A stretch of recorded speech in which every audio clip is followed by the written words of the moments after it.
Have you ever been called stupid by the person you wanted to make most proud? That question haunted me for years. Not just because it hurt, but because I started to believe it. Good morning, my dears. My name is Grandma Marcy Marcella Wilson if we're being formal. I'm 73 now, sipping my morning coffee here in Brooklyn, New York, as I speak to you through this little window on the internet. Out there, life rushes by, cars honking, people hurrying, the city never sleeps. But in here it's just us. And a story I've never told, not completely. Not until now. I was born in 1952, and I came into this world barely holding on. 1 pound 7 ounces. A 7-month preemie.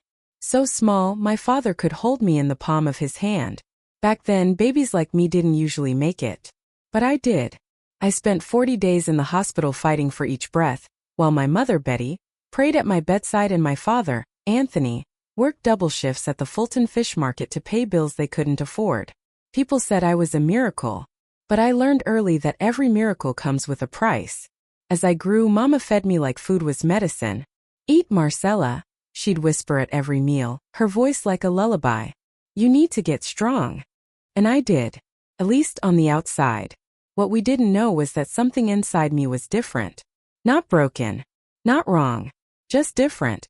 But in a world where being different was punished, that difference would nearly destroy me.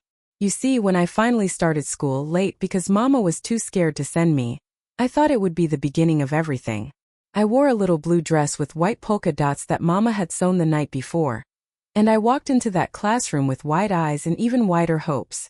But when the other children saw letters and words, I saw only shapes that danced. Numbers that twisted and hid. I copied, I tried, I cried, but nothing seemed to stick. And worse than the confusion was the look in my father's eyes when I brought home my first report card. Not sadness. Not concern. Just shame. That's when the lies began. "I'm fine. I just forgot. Next time I'll do better." Because telling the truth meant more disappointment. More yelling. More silence at dinner. But there was one person who never gave up on me. And this story, it's not just about pain. It's about the love that quietly saved me. And the moment that love decided, enough is enough. So sit with me if you can. Let me tell you how a girl who couldn't read her own name found her way to a new life. And why no child should ever be punished for learning differently. This is my story. They say I fit in the palm of my father's hand. I've never known if that was the truth or just one of those stories mothers tell with misty eyes and trembling voices. But I like to believe it. Because I was born early, 7 months into my mother's pregnancy. It was a cold morning in January 1952, the kind where Brooklyn felt like the wind could cut through bone. My mother, Betty, had been working late at her sewing machine when the pain started. She thought it was just backache from bending over her work. But within hours I arrived too. Back then, babies like me didn't make it. There were no fancy NICUs or machines to breathe for you. Just hope and warm towels and prayer. The hospital didn't even have an incubator that could fit a baby so tiny. They placed me in a cardboard box lined with flannel, under a lamp, and told Mama and Daddy to prepare for the worst. But Mama didn't prepare F. She stayed by my side every day, humming hymns quietly, whispering stories about the life she wanted for me. She barely slept. Daddy came every night after work, smelling of fish and sweat and the cold wind off the East River. He brought her coffee in a thermos and sat quietly by her side, the two of them watching me, their miracle in a box. I spent 40 days in that hospital. 40 days where every breath could have been the last. 40 days where my mother's hands became my shelter. Her voice the only thread keeping me tethered to this world. When they finally brought me home, I was still no bigger than a loaf of bread. But I was alive. And to my mother, that meant I was destined for something. She would tell me later, "Marcella, you were born fighting. God doesn't waste fighters." We didn't have much, never did. Daddy worked as a loader down at the Fulton Fish Market. Mama took in sewing from the neighborhood. Hems, buttons, repairs, the occasional wedding dress when someone trusted her hands enough. They lived paycheck to paycheck, dime to dime, with no safety net but each other. But to them I was enough reason to endure it all. Mama treated me like fine porcelain. She worried I would break if I ran too fast, coughed too hard, or fell even slightly. And so in those early years I was cocooned in carefulness, bundled in sweaters even in spring, kept indoors when the other kids played stickball in the streets, fed a steady diet of boiled eggs, mashed potatoes and cod liver oil. Food is medicine, Mama would say, spooning warm soup into my mouth, and you need to get strong. And so I ate. I grew. Slowly. Quietly. Chubbier than the other kids but always paler, a little behind in walking and talking and everything. Daddy called me his little lump. It wasn't cruel, it was how he showed affection, I think. He wasn't a man of words. His love came through heavy sighs after long days, through the way he brought home bruised apples from the market because he knew I liked the sweetness. He never said, "I love you," but he always made sure my shoes were tied tight. Still there was distance. Not just between us but between him and the world. I would come to understand that Daddy carried a kind of quiet shame, that his daughter, born too early, too soft, too odd, was something he didn't know how to understand or fix. And Daddy didn't like what he couldn't fix. When I turned 5, I still hadn't learned my letters. Mama said it was fine. She's just taking her time. But I could see the worry in her eyes. The way she'd watch other children in the park, pointing out birds and street signs, already recognizing their names on posters. I couldn't remember the alphabet past G. Numbers slipped from my mind like water from a sieve. Still, Mama didn't give up. She made games out of learning. She cut letters out of felt, glued them to popsicle sticks. She sang me songs. A is for apple, B is for ball. Her voice rising and falling like a lullaby. I liked the sound, even if I couldn't keep the letters straight. What I didn't know then, what no one knew yet, was that I had something called dyslexia. A word I wouldn't hear until years later. All we knew was that something wasn't right. When I turned 6, Mama considered enrolling me in school, but decided against it. "Next year," she said, folding my tiny clothes with calloused fingers. "You're not ready yet." And truthfully, I wasn't. I was still wetting the bed some nights. I still held her hand when we crossed the street. I was scared of loud noises and had a stutter that came and went like the wind. But I was happy, or what I thought was happy, because I didn't yet know what it meant to be behind, to be judged, to be misunderstood. That would come later. For now I was still the miracle baby, the fighter, the little girl who had made it through 40 days in a hospital box, wrapped in her mother's love and a prayer stitched between her ribs. Back then my world was small. Our apartment in Brooklyn, Mama's sewing machine, Daddy's worn boots by the door.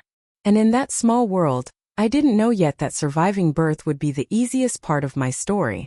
What came next was where the real battle began. I still remember my first day of school like it was yesterday.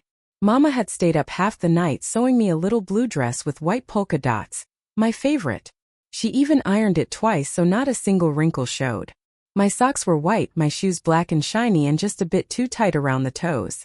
She braided my hair with navy ribbons and kissed my forehead twice before sending me off. "You're ready," she whispered, holding both my cheeks with her soft hands.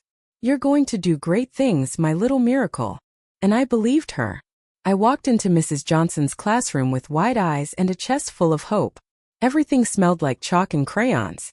The walls were covered in alphabet posters, smiling animals, and a chart with stars next to names I didn't know yet. It all looked magical to me, like I had stepped into a world where anything was possible. But by the end of that first week, something didn't feel right. I remember Mrs. Johnson writing letters on the blackboard. Big, clear strokes of white chalk. ABC. The other children copied them into their notebooks with ease. Some even colored around them or traced them twice for fun. But when I looked down at my page, it never matched. My letters leaned the wrong way. Some were upside down. I'd skip whole lines without meaning to. The B and the D played tricks on me. They danced, they flipped, they laughed at me, I swear. Numbers were even worse. XS became 9s, 3s turned into ES. It was like trying to catch butterflies with a broken net. First, I thought everyone struggled like this. That maybe this was just what learning felt like, hard and blurry and embarrassing. But when I looked at the other kids' notebooks, I knew. I was different. Mrs. Johnson would frown gently when she came to my desk. "Marcella," she'd say softly, pointing to the board. "Sweetheart, you skipped half the line."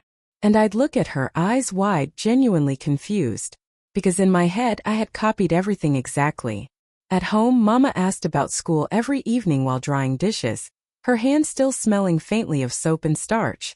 "It's fine," I'd say. "Are you learning your letters?" "I think so." But the truth was nothing stuck. She would practice with me at the kitchen table, pointing to flashcards, sounding out simple words like cat and hat. I could get them right when she was there. I'd memorize the sounds like song lyrics. But the next morning it was all gone. Like someone had come into my head overnight and erased the board.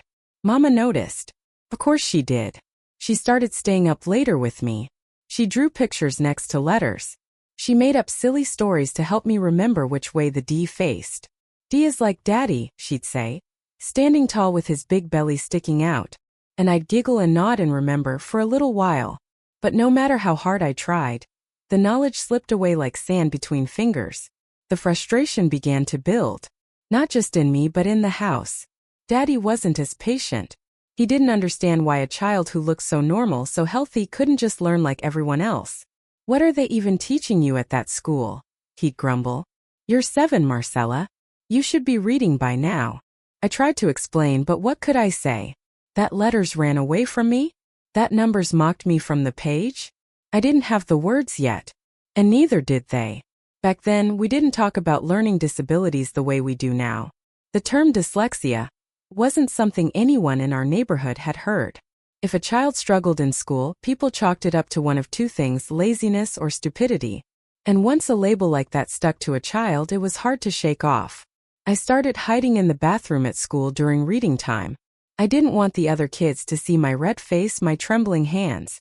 I didn't want to hear the snickers when I stuttered through a sentence that others read fluently. At home I became quieter. I didn't bring my notebook out unless Mama asked. I didn't show her the spelling test with the big red F at the top. The shame settled into my bones. I started believing maybe I really was slow. Maybe I really was broken.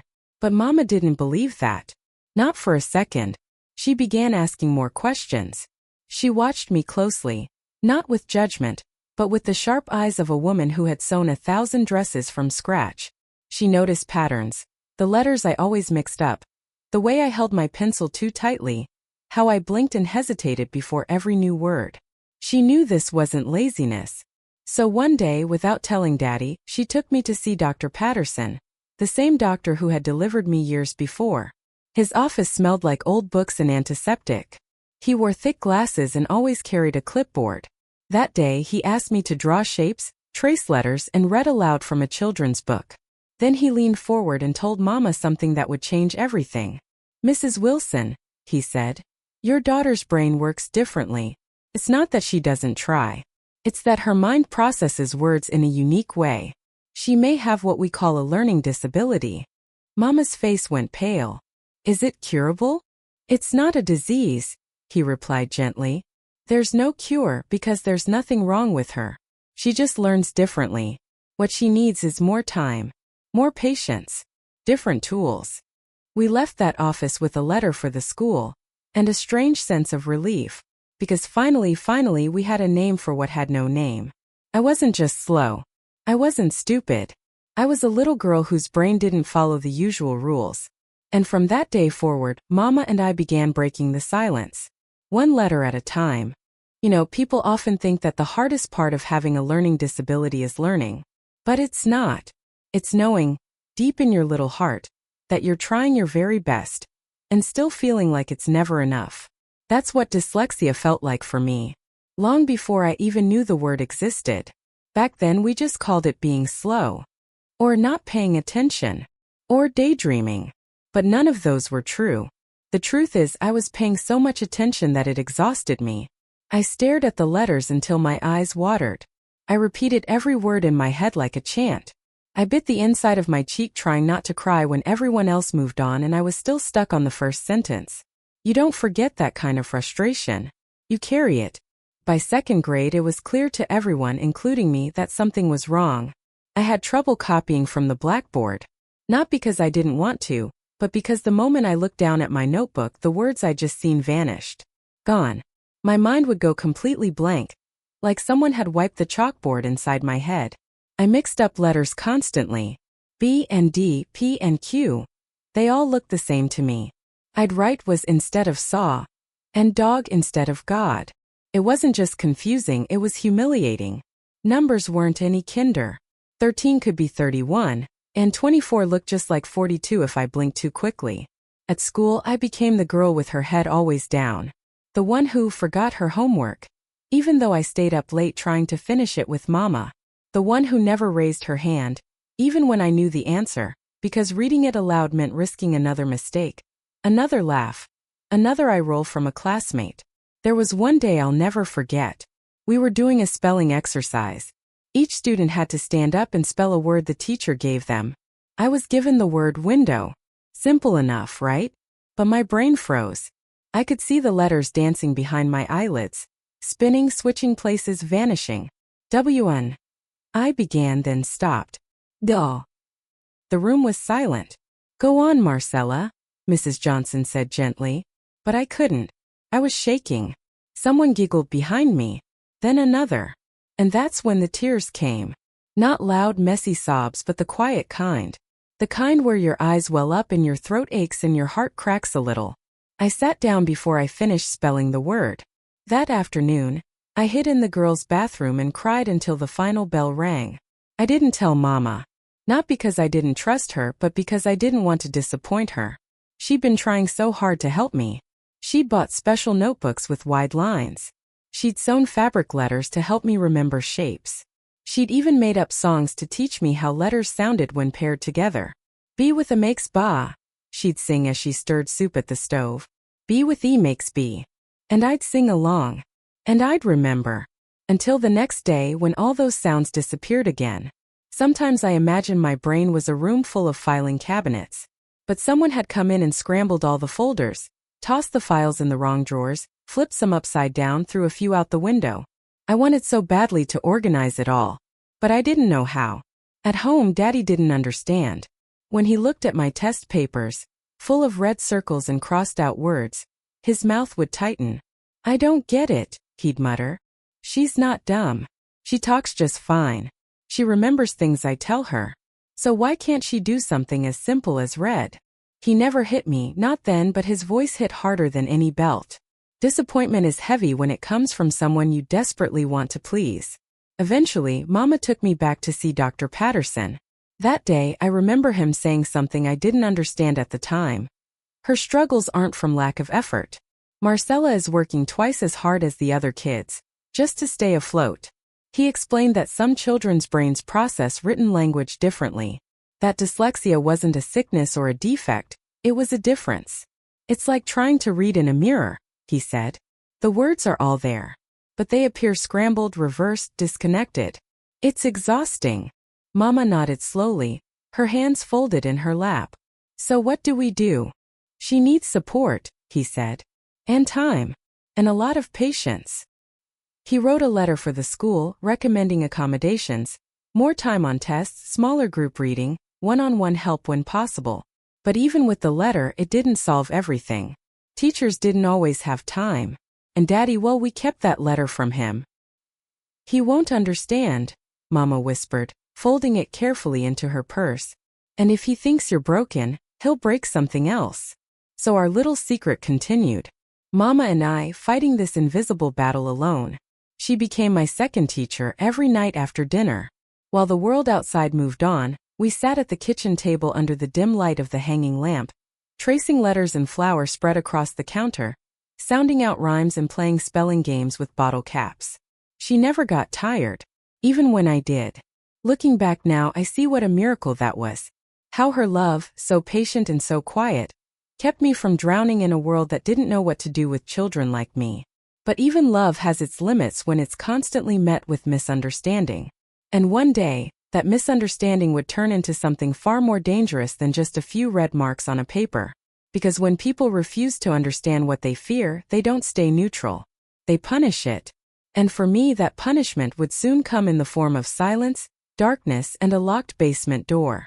Growing up, I lived in one house but two worlds. One world was warm and quiet, filled with the smell of soap, fabric softener, and Mama's voice humming lullabies she learned as a girl in Queens. A world of gentle hands, late-night lessons, and whispered encouragement under the kitchen light. The other world was cold. It smelled like fish guts and sweat. It spoke in short sentences and heavy footsteps. That world belonged to Daddy. Mama and Daddy weren't opposites at first glance. They both came from working-class families. Both had lived through the Great Depression as children. Both knew what it meant to stretch a dollar until it broke. But the way they loved, the way they understood love, couldn't have been more different. Mama, Betty Wilson, was the kind of woman who believed pain should never be passed down. That whatever hurt you carried, you stitched into quilts or washed away with prayer. Her mother had died when she was just 9, and she'd been raised by an aunt who taught her that silence could be a form of grace. But Mama broke that rule with me. She talked. She listened. She saw how I struggled, and she didn't blame me for it. She believed, from the bottom of her soul, that love meant meeting someone where they were and staying with them through the hard parts. Daddy, though. Daddy came from a different kind of silence.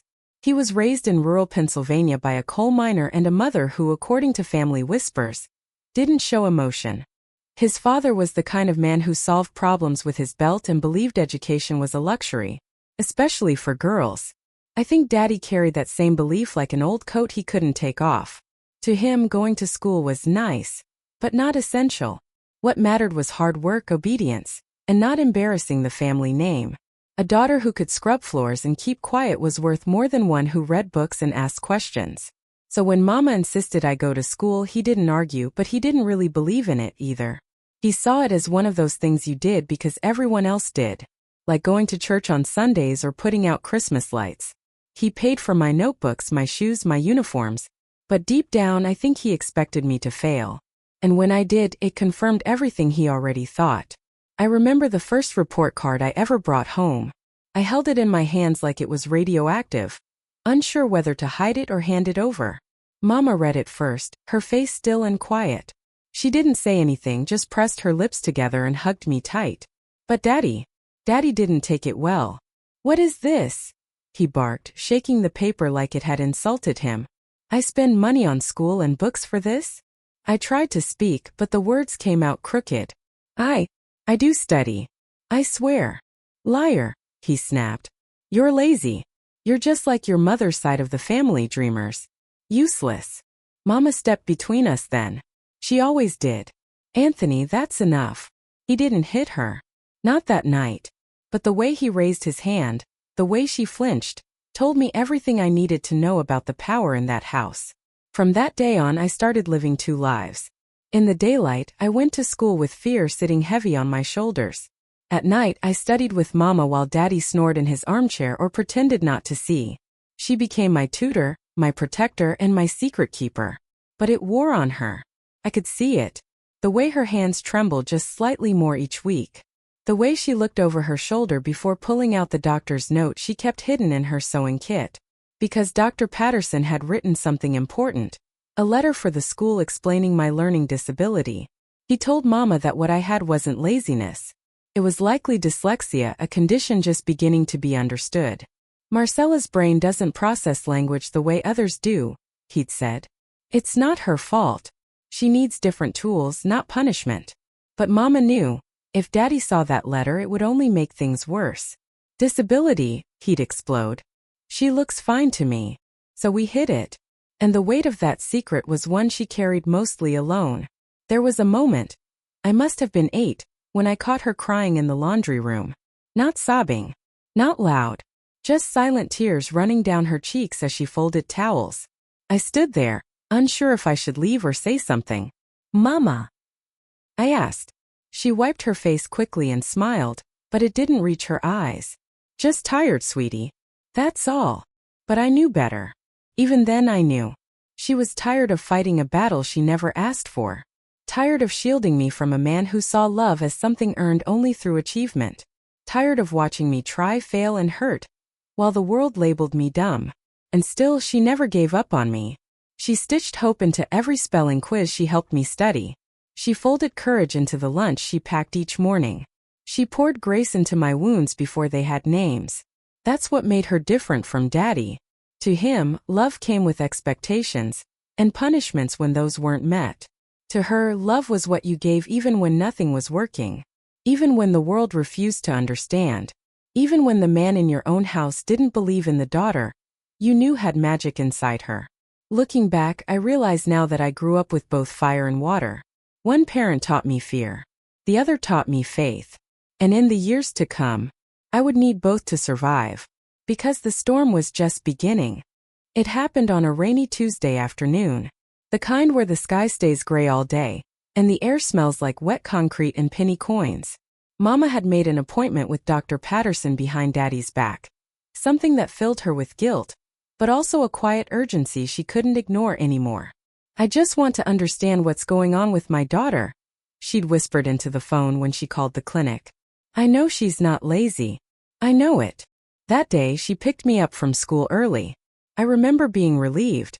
I'd flunked a math quiz and had forgotten to bring my spelling book. Leaving school early felt like being saved from a sinking boat. The doctor's office was small, tucked in the back of an old brick townhouse in Greenpoint.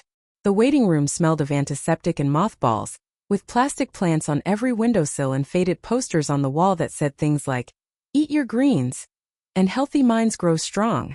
Dr. Patterson was a kind man, white-haired, soft-spoken, and always wore a bow tie that matched the season. That day it was navy blue with little red apples. He'd known Mama since she was a teenager and had delivered me when I was born premature, wrapped in nothing but hope and a hospital-issued flannel. He greeted us warmly, then invited me into his little exam room. "Let's play a few games," he said, pulling out flashcards, number blocks, pencils. "Just you and me, okay?" I nodded, nervous but trusting. He didn't treat me like a failure. He didn't sigh or tap his foot when I hesitated. He waited. He let me sound things out slowly. When I mixed up letters, he didn't flinch. He watched, listened, wrote things down. After about 30 minutes, he asked Mama to come in. I sat on a small bench while he closed the door behind us, then folded his hands. "Betty," he said gently, "Marcella is bright. Very bright. She remembers shapes well. Her logic is solid. But her brain processes written symbols, letters, numbers in a different way." Mama leaned forward as if bracing for bad news. "I believe she has what we now call a learning disability. Specifically, likely a form of dyslexia." Mama's eyes widened. "I've never heard that word before." "It's still being studied," he said. "But it's real. And it's more common than we used to think. It doesn't mean she's broken. It just means she needs a different approach." He opened a manila folder and pulled out a sheet with a diagram of a brain. Half of it was labeled with colorful sections. Language, memory, processing, spatial skills. He pointed to one side. In children with dyslexia, the part of the brain that interprets written language often works a little slower or less efficiently. So while other kids might see the word cat and process it instantly, Marcella's brain may misread it as act, or reverse the letters altogether. It's like reading while looking through a funhouse mirror. I sat there listening, not understanding most of it, but somehow feeling it all the same. Finally, someone had explained what I couldn't say out loud. Mama was quiet for a long moment. Then, "Can it be cured?" He smiled sadly. "It's not something that needs curing. She's not sick. What she needs is time, support, patience, and different strategies. She can learn just like everyone else. She just needs the tools that work for her." Mama's shoulders softened. For the first time in years, I think she felt relief. Finally, it had a name. Finally, someone had said what she'd been sensing all along. He handed her a letter addressed to my school. A formal note describing his observations, diagnosis, and recommendations. "Give this to the principal," he said, "and talk to her teacher. She may qualify for accommodations, extra time on tests, maybe even access to a reading specialist." We left the office holding hands. Mama squeezed mine the whole walk home, her eyes wet but glowing. "I told you," she whispered. "I told them you weren't stupid." But of course, not everyone would be so understanding. That evening, Mama slipped the letter into her purse and said, "We won't tell Daddy just yet." I didn't ask why. I already knew. Because for Daddy, different was just another word for defective. To him, if something wasn't working, you fixed it. If it couldn't be fixed, you threw it out or hid it until it listened. So we kept it between us. The next day, Mama met with Mrs. Johnson after school. The teacher read the doctor's letter quietly, then looked up at Mama with softened eyes. "This makes sense," she said. "I've had a few children like Marcella before. I can work with this." And she did. Gently. Quietly. She kept me after class for 15 minutes each day. She used larger chalk when writing on the board. She gave me worksheets with bigger print and fewer questions. She even taught me a little rhyme to remember which way the B and D went. The bat comes before the ball. I started to learn slowly, painfully but surely. Not like the other kids. Not in straight lines. But in small steps, sideways loops, and scribbled paths. At home, Mama became my second teacher again. She bought a thick-lined notebook from a supply store uptown, paid for with coins she'd saved from hemming dresses. She invented stories for every letter. She drew houses out of A's, trees out of T's, little animals out of the alphabet. It became our secret world, our evening ritual. After Daddy fell asleep in his chair, Mama and I would light a small lamp and pull out the notebook, pretending we were explorers in a jungle of letters. It worked. I started to remember more. I stopped crying during spelling quizzes. I even spelled window right on the second try. But with every tiny victory came a new fear. What if Daddy found out? Because even though the world was beginning to understand me, the man under our roof still refused to. And denial, I would learn, can be more dangerous than ignorance. In our little apartment in Brooklyn, the kitchen table was where everything happened. It was where bills were paid, where soup was served, where fabric scraps were cut into dresses. And for a long time it was where I learned the most important lessons of my life. Not from a school book but from my mother.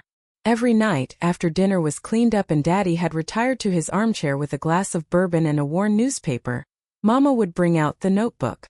It was nothing fancy. Just a thick-lined composition book with a cover that had been taped and retaped so many times it no longer lay flat.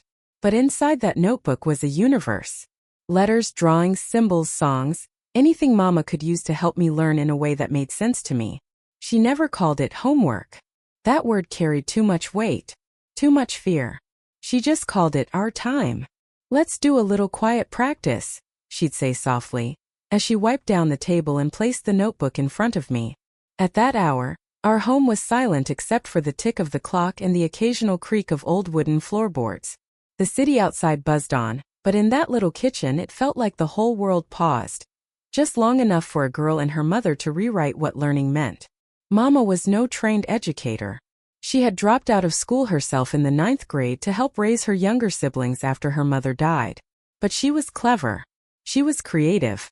And most of all, she was determined. She invented her own teaching methods on the fly. She'd take ordinary objects, salt shakers, teaspoons, buttons, and turn them into spelling aids. One night, she used a row of dried beans to teach me syllables. We clapped our hands once for each bean as we sounded out words like tubbly and window. Another time, she sewed felt letters and made me line them up to form words, letting me feel the difference between B and D with my fingers. She knew I was a visual learner before those terms existed in our household. She drew letters that looked like objects. A was a little house with a roof and a door. B was a woman with a big pregnant belly. P was a one-legged pirate. E looked like a comb. It sounds silly, but to a little girl with a brain that scrambled letters every which way, these pictures made all the difference. And she never rushed me. Not once. If it took 10 tries to remember how to spell, because she'd try 11. If I cried in frustration, she'd wipe my cheeks with her apron and say, "That's your brain growing, baby. It hurts a little sometimes." She taught me with warmth, with patience, and in secret. Because if Daddy had found out, I'm not sure what he would have done. To him, evening was rest time. Any work beyond that, especially for a child, was nonsense. More than once he shouted from the living room, "Turn off that light. Electricity doesn't pay itself." And Mama would quickly blow out the candle or switch off the lamp, pretending we had just finished. But once the coast was clear, she'd turn it back on and we'd pick up right where we left off. Our learning had to hide in the shadows. Our revolution had to whisper. But oh, how powerful that whisper became.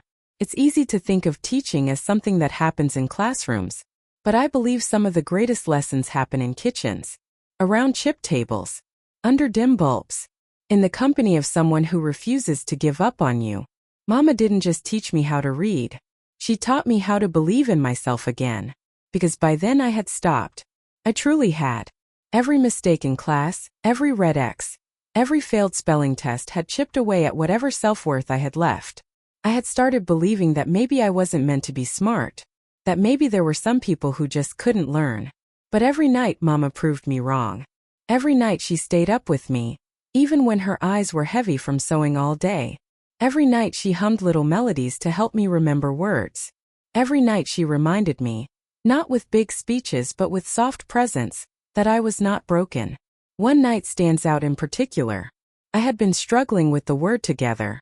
It was a spelling word for the week, and no matter how many times we practiced, I kept writing it as together or togther. I broke down crying. The kind of crying where your whole body shakes and you feel like the world is too big, too fast, too hard. Mama knelt beside me, her hand rubbing slow circles on my back. Then she whispered, "Close your eyes." I did. "Now say it with me. To get her." To get her, I repeated, confused. "See." She smiled gently. "It's like a little story. You're trying to get her back. And that's how you'll remember it." I laughed through tears. It was silly, but it worked. I never forgot how to spell together again. That was Mama's magic. She could turn struggle into story, mistakes into meaning. And little by little, it made a difference. I began recognizing more words. I could read short sentences without stumbling. I started to believe just a little that maybe I could catch up. Not all at once, but one word at a time. Mama never celebrated big. She didn't throw parties when I got a passing grade or bake cakes when I read a full paragraph. But the look in her eyes, the sparkle, the softness, that was enough. That was everything. Years later, when I became a teacher myself, I often thought back to those nights. And I realized something. My first classroom wasn't a school. It was a kitchen. My first teacher didn't have a degree. She had courage. And even though the world outside our door didn't yet believe in girls like me, in children who needed more time, in mothers who taught behind closed doors, inside that kitchen, a revolution was taking place. A quiet, powerful, beautiful revolution. And Mama led it with nothing but love, a notebook and a lamp she lit again and again, even when the world told her to keep it off. I was 8 years old the first time I saw the word failed printed in red across my report card. All capital letters. No space for explanation. No softness to cushion the blow. Just failed. It felt like someone had stamped it across my forehead for the whole world to see. A brand. A sentence. A silent accusation. Not good enough. Mama didn't say anything at first when she opened that envelope. Her eyes scanned the paper slowly, her thumb resting gently on the bottom corner. The kitchen light flickered once as if it too held its breath. "Well," she finally whispered, folding the paper carefully, "we'll figure something out." But Daddy's reaction when he eventually found out was something else entirely. "That's it," he bellowed, pacing the living room like a storm contained in work boots. "I spend my hard-earned money on books and clothes and pencils, and this is what I get? A girl who can't even pass second grade." Mama tried to explain. She brought out the doctor's letter, the teacher's notes, the progress I had made in secret. But he didn't want explanations. He wanted results. "She's lazy," he snapped. "That's what this is. You baby her too much. That's the problem." That night, Mama hid the report card under her mattress. "We'll tell him after Christmas," she said gently, brushing my hair with trembling fingers. "Let's not ruin the holiday." And so for a few quiet weeks we pretended nothing had happened. We opened gifts, we ate the traditional roast turkey Daddy brought home from the fish market. He even gave me a cloth doll Mama had made in secret. Its eyes stitched with blue thread, its mouth sewn into a soft smile. But I couldn't enjoy it. I kept thinking about that red word, about what it meant, and about what would come next. Because the thing about failing isn't just the grades. It's the shame. In school, word spreads fast. Children don't need to be told something directly. They sense it. They notice when you're back in the same classroom with a new group of younger kids. They ask questions, sometimes out of curiosity, sometimes with cruelty. "She's back again?" a boy asked on the first day of the new school year. "Isn't she too big for this class?" Another one whispered, not so quietly, "She failed. My cousin told me." I kept my head down and said nothing. But every word stung like a paper cut. Small, sharp, and persistent. Worse than that, though, was the loneliness. My friends had all moved on.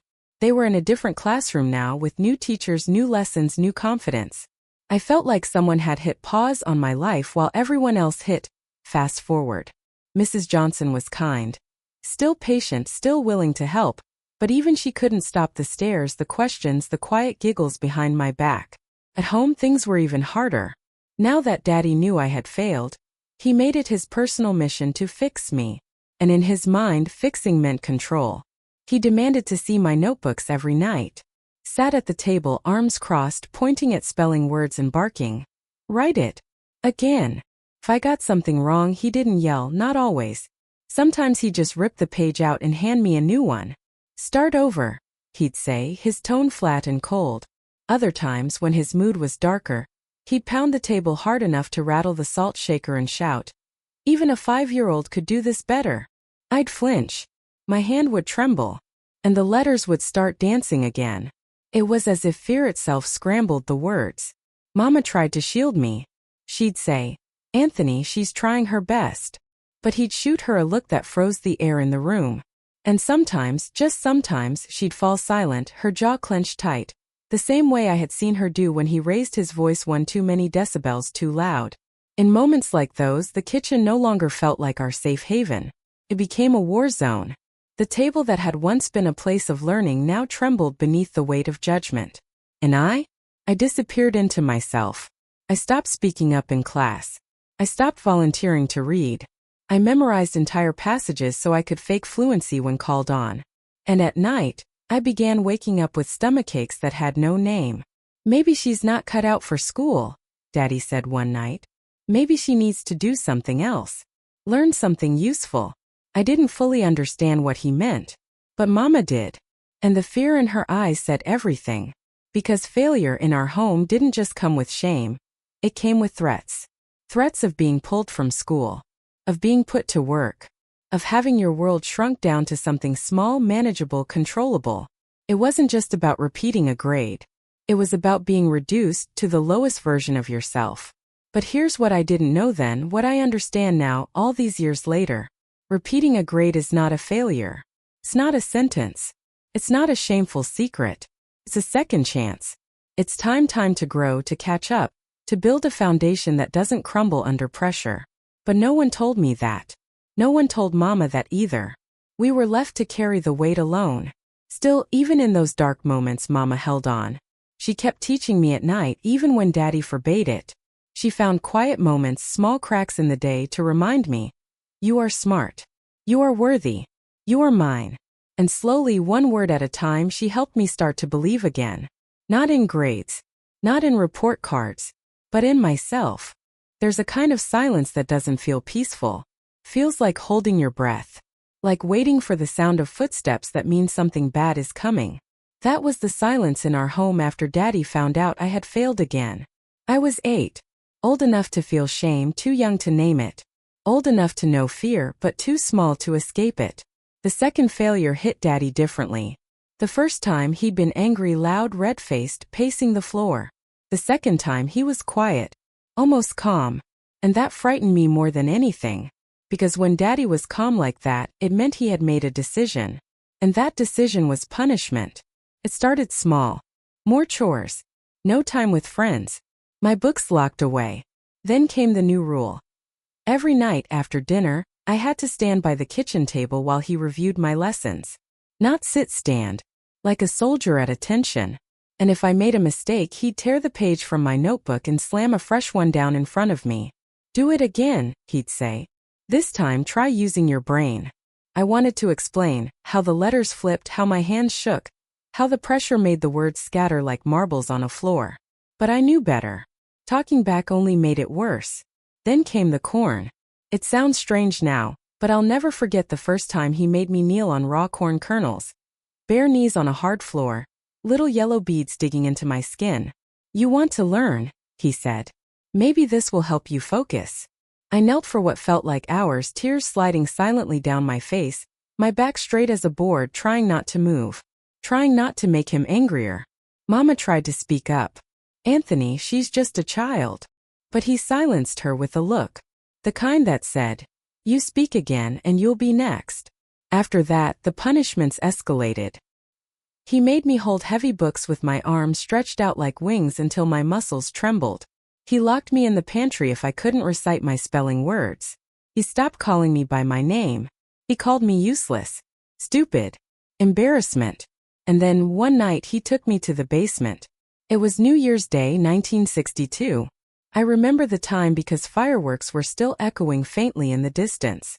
Mama had gone to bed early, worn out from the effort of pretending we were a normal family. I was lying in bed, eyes wide open, thinking about the year ahead, wondering if this would be the year I finally got it right. The year Daddy might be proud. And then I heard the door creak open. "Get up," Daddy said. His voice was low. Too low. "I know you're awake." I sat up slowly, heart pounding. "Come with me." Quietly. "Don't wake your mother." That was the first clue something was wrong. Daddy never cared if Mama saw punishments. If anything, he wanted her to watch. To see who was in control. We walked past the kitchen, down the narrow hallway, and stopped in front of the basement door. He unlocked it with a key I didn't know he had. The hinges groaned as the door swung open, revealing a staircase that led into darkness. "Down," he said, pointing. My feet wouldn't move. "Please, Daddy," I whispered. "I'll try harder. I'll." He pushed me, not violently but firmly enough that I stumbled down the first few steps. The basement was cold and damp. It smelled like mildew and rust. The light bulb overhead flickered as he pulled the cord. And there, in that dim, musty room full of old boxes and broken tools, Daddy took off his belt. It wasn't the thin leather one he wore every day. This one was thick, cracked, with a heavy metal buckle that gleamed under the weak bulb. He didn't scream. He didn't curse. He just started. Each strike felt like it split my skin. I bit down on my lip until I tasted blood, refusing to cry out, because I knew crying only made it worse. When he was done, he dropped the belt on an old wooden box. "You'll stay here tonight," he said. "Maybe the dark will teach you what school couldn't." He walked out and locked the door. And just like that, I was alone. No windows. No warmth. Just the sound of my own breathing, the drip of water from a leaky pipe, and the fear that maybe this time I'd done something too wrong to be forgiven. I curled up on the floor, my back on fire, my arms wrapped around my knees. I listened to the sounds of the house above me, Mama's footsteps, the clink of dishes being put away. She didn't know where I was. Not yet. But sometime in the early morning hours I heard her voice. "Marcella," she whispered through the door. "Are you there?" I crawled to the stairs. "Mama," I sobbed. "Please." "I can't open it," she said, her voice cracking. "He took the key." She cried. I cried.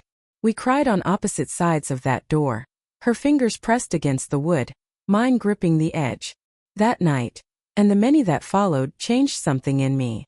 Not just my body, which healed, but my soul, which didn't. Because punishment, when done without understanding, without love, without the intention to teach, becomes something else entirely. It becomes trauma. It rewires your brain. Tells you are not safe. You are not enough. You are not loved the way you are. And no child should ever carry that kind of message in their bones. Not for grades. Not for spelling. Not for letters that danced on pages their eyes couldn't tame. I didn't know the word trauma back then, but I knew what it felt like. Felt like cold concrete. Felt like fear of footsteps. Felt like a locked door. And that basement for years would return in my dreams. The smell. The silence. The darkness that swallowed everything, including the little girl who just wanted to learn. They say when you're at your lowest, all it takes is one open door to save your life.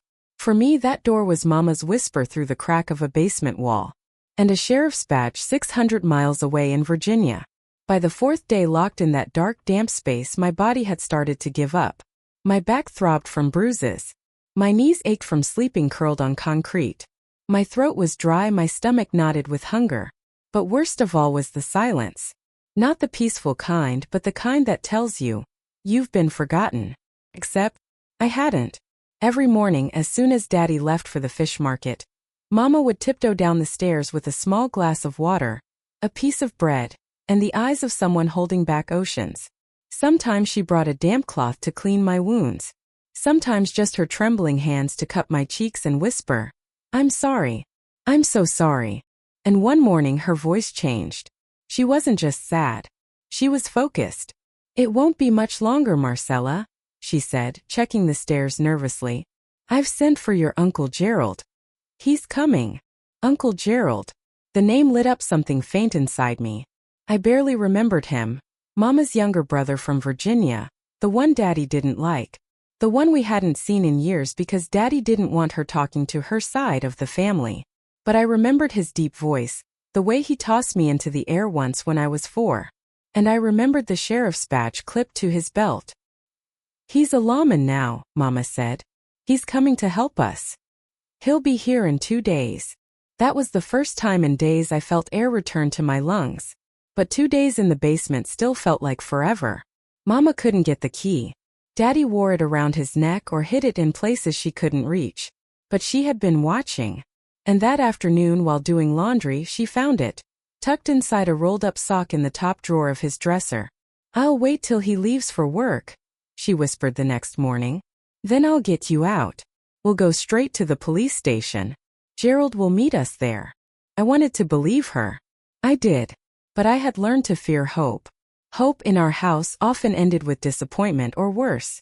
Still, the next morning, the sound of the padlock turning felt like sunlight cracking through a closed window. The door creaked open. And there she was, Mama, holding the key in one hand, a small bag in the other. "You're coming with me," she said, voice low but firm. "No more waiting." My legs could barely support me. I hadn't stood upright in days. She wrapped one arm around my waist and guided me, step by trembling step, up those creaking wooden stairs. The light of the kitchen stung my eyes. The smell of coffee and warm bread made my knees buckle with longing. But there was no time to stop. "First we bathe," Mama said gently, leading me to the bathroom. "Then we walk." The water stung the open wounds on my back, but I didn't complain. I was out. I was free. Every drop washing away days of dirt, of fear, of silence. Mama helped me dress in simple clothes. Not the prettiest ones, she said we shouldn't attract attention. Just clean, warm, and whole. She tucked my cloth doll into her purse. And then she looked me straight in the eyes. "Are you ready?" I nodded. My voice still hadn't returned. But my heart beat louder than it had in days. We stepped out into the January air of Brooklyn. It was cold, but the kind of cold that wakes you up and makes you feel alive. Mama held my hand tightly, glancing over her shoulder every few seconds. I knew she was afraid Daddy might come back. That he'd forgotten something at the market and catch us on the street. That he'd drag us back before we could reach help. But we walked fast. Past familiar storefronts, cracked sidewalks, the corner bodega that always smelled like oranges and newspaper ink. The police station was 4 blocks away. But to us it felt like miles. Each footstep was heavy with years of silence. Each breath was a rebellion. And when we pushed open the heavy wooden doors and stepped inside, it was as if the world finally said, "I see you now." The desk sergeant barely looked up. Until a voice from the back said, "Betty." It was him. Gerald. Older, broader, dressed in uniform but with the same kind eyes I remembered. "Mama," I croaked. "That's Uncle Gerald?" She nodded, tears already filling her eyes. Within minutes, we were in his office, telling him everything, between sobs, stammers, and long silences. He listened. He believed. And most of all, he acted.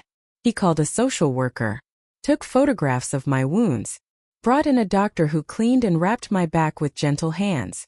He filed an arrest warrant, arranged for a patrol car. "Do you want to stay here while we get him?" he asked Mama. She shook her head.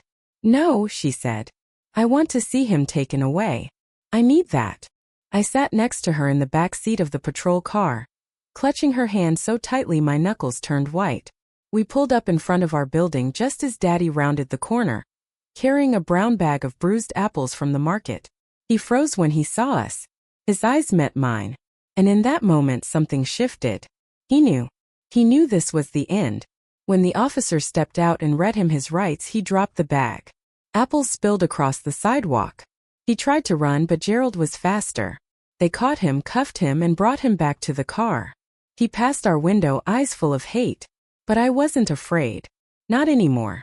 Because that day I saw something more powerful than fear. I saw courage. Not the loud kind. Not the kind with fists or weapons. The quiet kind. The kind that starts with a key. The kind that walks 4 blocks with a trembling child. The kind that says no more. And for the first time in my life, I understood what real strength looked like. It looked like a mother opening a locked door and choosing freedom. The first time I felt safe again was not in a home, but in a sheriff's office. There, under fluorescent lights and beside a chipped wooden desk, I realized something that still brings tears to my eyes even now. The law could listen. And more than that, it could protect. After Daddy was arrested in front of our house, Uncle Gerald didn't just sigh and shake his head. He acted with the quiet, steady conviction of someone who had spent a lifetime learning what justice meant and what it required. Mama and I sat in his office for what felt like hours, answering questions, signing papers, drinking lukewarm water from paper cups while officers moved around us. But it wasn't chaotic. It wasn't cruel. It was calm. And more than anything, it was safe. Uncle Gerald brought in a woman named Ms. Wilkins. She was a social worker with gray hair pulled tight into a bun, soft eyes behind heavy glasses, and the kind of voice that didn't rush you. She knelt to my level, not to interrogate but to comfort. She took photos of my bruises gently, always asking permission first. "May I lift your shirt, sweetheart? Just for a moment." I nodded. I didn't speak much that day, but I nodded a lot. After that, a doctor came. He was older, with warm hands and a white coat that smelled faintly of tobacco and menthol. He examined me without judgment, checking my back, the cuts, the swelling. "She'll heal," he told Mama. "Physically, yes. But she needs time and support. The rest, that will take longer." That night, while Daddy sat in a holding cell just down the hall, Mama and I stayed in a small guest room at the station. 2 cots, a shared blanket, and silence between us that wasn't heavy for once. Just quiet. "I'm sorry," she whispered at one point, brushing the hair from my face. I didn't answer. I didn't have to. I just reached for her hand, and she held it until we both fell asleep. The next morning, things moved quickly.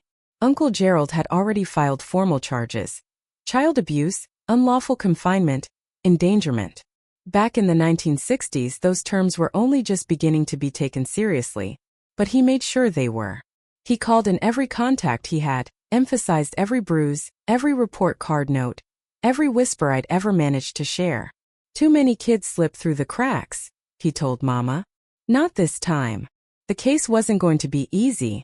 Daddy had friends in the neighborhood, men who thought discipline was a man's right, who said things like, "My old man hit me too and I turned out fine," who saw Mama as disobedient for going to the police, rather than brave. But Uncle Gerald knew the law. And more than that, he believed in using it not just to punish but to protect. A few days later, we went back to the house with a police escort to gather what little we could. I remember walking through the front door and feeling like a stranger in my own home. The walls, the furniture, even the kitchen table, it all felt smaller. As if I'd outgrown that world overnight. Mama packed what she could. Some clothes, our family photos, her sewing kit. I grabbed my cloth doll from the bed. We left everything else. Uncle Gerald had arranged for us to stay with him temporarily. He had a small apartment in Brooklyn, modest but full of warmth. And most importantly, it had locks Daddy didn't own. In the weeks that followed, the justice system slowly turned its wheels. I didn't have to testify in court, that was a blessing. My medical reports, school records, and social workers' statements painted a clear enough picture. Mama did have to testify, though. I still remember the day she came home after facing him in court. She walked in the door, pale and quiet, and then suddenly collapsed into tears. "I did it," she whispered. "I told the truth." Out loud. I think that moment, more than the police, more than the judge, was when justice truly began. Not just for me but for her. Because telling the truth when your whole life has been built around silence, that's a kind of bravery the world doesn't always see. In June of that year, the sentence came down: 15 years in prison. The maximum allowed at the time. It wasn't forever, but it was enough. Enough to let us breathe. Enough to give us a head start. I remember asking Mama one night, "Did Daddy say anything?" At the end. She hesitated, then nodded slowly. "He said, he did what any father would do." Those words stung. But by then I was learning to see them differently. Because what any true father would do is listen. What any good man would do is love without condition. And what any real parent should do is protect. That courtroom didn't just convict my father. It restored my mother's voice. It validated every secret night at the kitchen table, every whispered lesson by candlelight, every bruise hidden under long sleeves. It told the little girl in me, you were right to cry. You were right to speak. You deserved better. And now you will have it. Justice isn't always loud. It doesn't always come in flashing lights or grand speeches. Sometimes it walks in wearing a sheriff's badge and a look of quiet resolve. Sometimes it takes the form of a paper signed by a judge, a restraining order, a new school enrollment, a box of crayons that says, you get to start over. And sometimes justice is simply someone saying, I believe you, and I will protect you now. That's what Uncle Gerald gave us. Not just safety, but dignity, and a future. The road to Virginia was long, not just in miles but in memory. Every turn of Uncle Gerald's Chevy felt like shedding another layer of fear, of pain, of the house we left behind. We drove mostly in silence that night, the headlights cutting through the darkness like tiny blades of hope. Mama sat beside me in the back seat, her hand resting gently on mine. I held my cloth doll in my lap, her button eyes looking forward just like I tried to. When we finally crossed the state line into Virginia, it was nearly dawn. The sky had just begun to turn that soft, pale blue that comes before sunrise. And as tired as I was, something in me stirred. A tiny whisper inside said, this is where it begins. Uncle Gerald lived in a small neighborhood near Chesapeake Bay. His apartment was modest, 2 bedrooms, 1 bathroom, a cozy kitchen with checkered curtains, but to me it felt like a palace. Clean, quiet, safe. There was no shouting here. No footsteps that made your stomach knot. No locked basement door. Just space. And kindness. And the smell of fresh coffee brewing every morning. The first few weeks were about rest. Real rest, the kind where you don't sleep with one eye open. My body healed slowly. The bruises faded, though the tenderness remained longer than expected. A local doctor continued checking in on me, and the social worker, Ms. Wilkins, called weekly to see how I was adjusting. But healing isn't just about skin. It's about breathing without flinching. It's about trusting silence again. It's about remembering that you're not in danger anymore. That part took longer. Mama changed too. At first she moved cautiously, like a bird that had just escaped a cage but didn't quite trust the open sky. She jumped at loud sounds. She looked over her shoulder when someone walked too close. And she apologized constantly, for small things like spilling a cup of tea or speaking out of turn. But little by little she softened. Her face began to relax. Her voice grew firmer. And then one day she cut her hair. It may not sound like much, but in our house Daddy never let her touch her hair. It had to be long, tied back, ladylike. When she came home from the salon with shoulder-length curls and a smile I hadn't seen in years, I knew something had shifted. I feel lighter, she said, twirling in front of the mirror. Like I left something behind with those inches. She also started working again, part-time at a local clothing shop, helping with alterations. The manager adored her and said she had magic in her hands. It wasn't much, but the paycheck was hers. And that mattered. As for me, I was terrified of going back to school. Maybe I can just learn at home, I whispered to Uncle Gerald one night, poking at my mashed potatoes. He set down his fork and looked me gently in the eyes. You deserve to go to school, Marcella.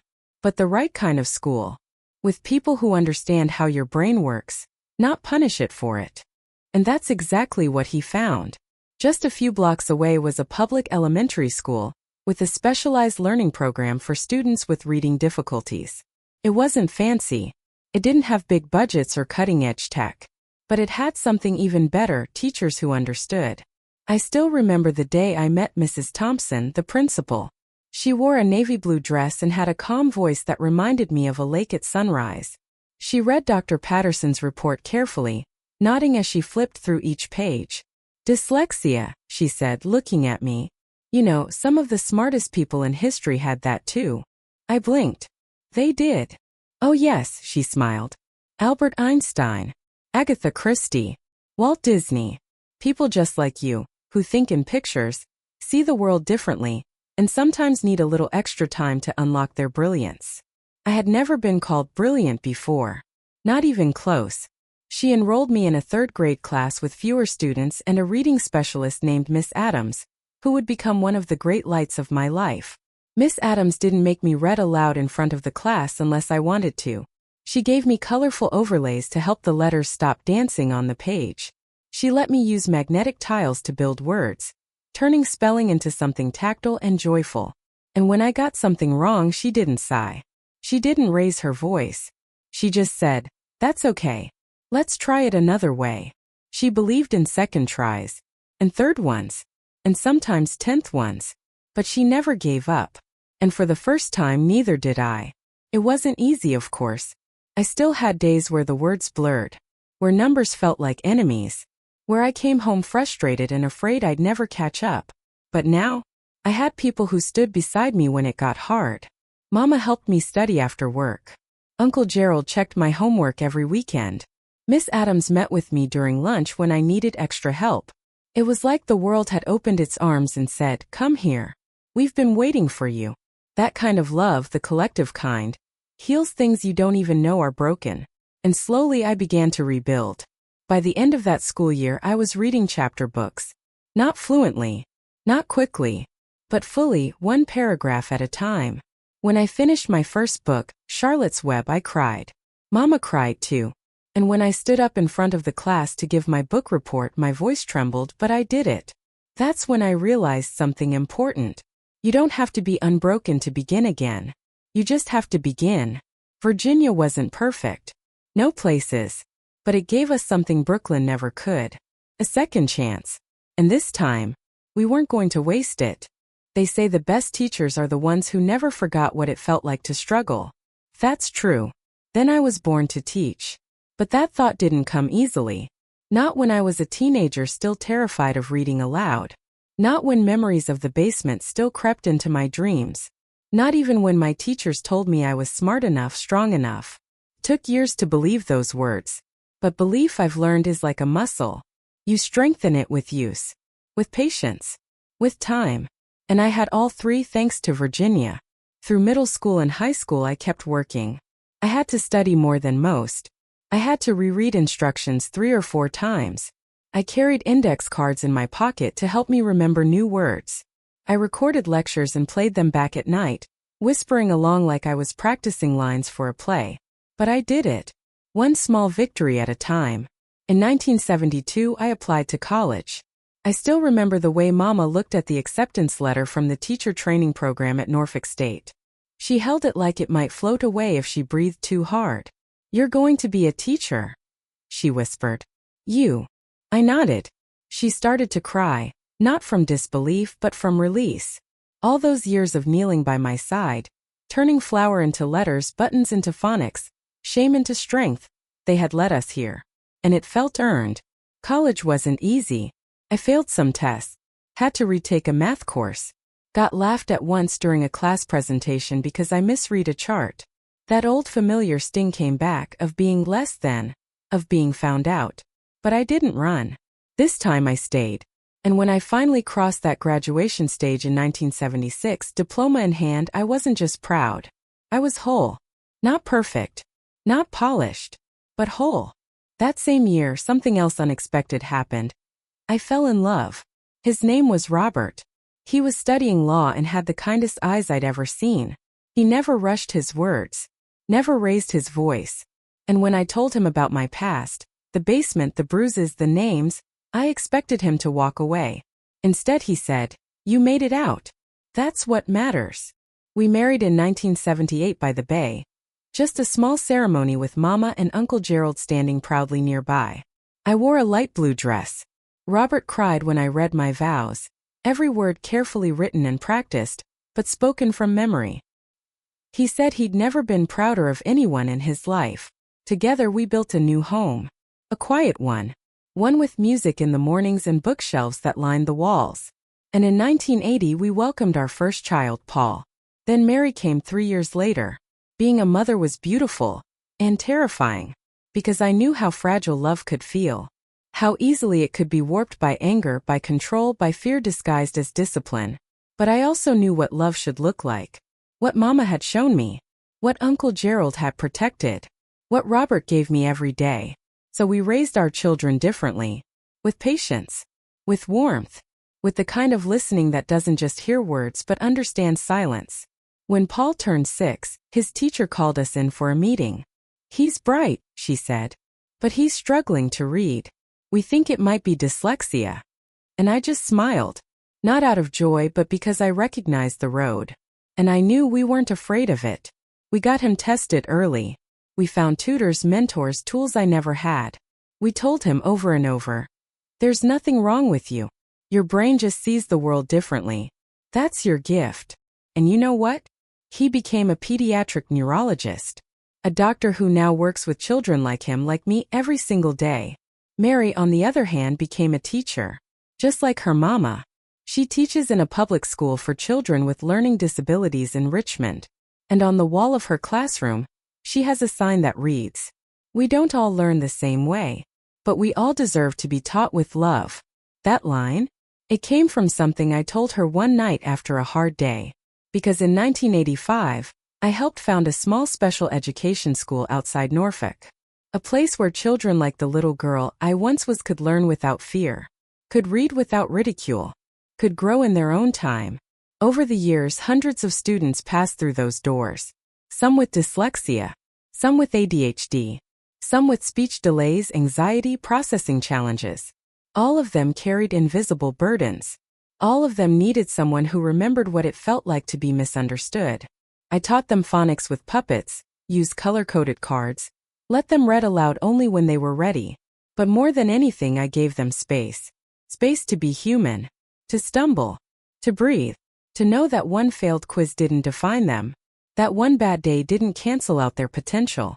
That one person's harsh words didn't outweigh the truth of who they were.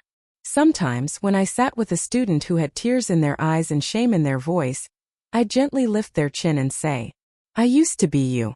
And if I made it here, so can you." And they'd look at me, puzzled, and ask, "You?" And I'd tell them, "Yes. I was the girl who failed second grade. Who mixed up B's and D's. Who thought the letters on the page were mocking her. Who was told she was dumb, slow, unworthy. But I wasn't. And neither are you." Now at 73, I sit by my window in Brooklyn, sipping coffee and watching the neighborhood kids run past with backpacks and big dreams. The world has changed. There's more understanding, more diagnoses, more resources. But some children still slip through. Some still feel like they're less than, because they don't fit the mold. So I tell this story for them, and for the parents trying to help them, and for the teachers searching for better ways, and for the grandmothers like me, who carry old pain but still believe in new beginnings. Because I am living proof that broken things can be mended, that silence can give way to song, that fear can become fuel. I was once a girl locked in a basement, ashamed of how her brain worked, afraid of how her father saw her. Now, I'm Grandma Marcy. A teacher, a mother, a survivor. And I want you to remember this. No child is stupid. No mistake is final. And no dark place is strong enough to hold back the light when love decides to turn the key. Thank you, my dears, for sitting with me through all of this. If my story touched your heart, I'd love it if you subscribed, left a comment, or simply told someone else that they're not alone. Because maybe that's what healing truly is. Passing the key to someone else, still waiting behind the door.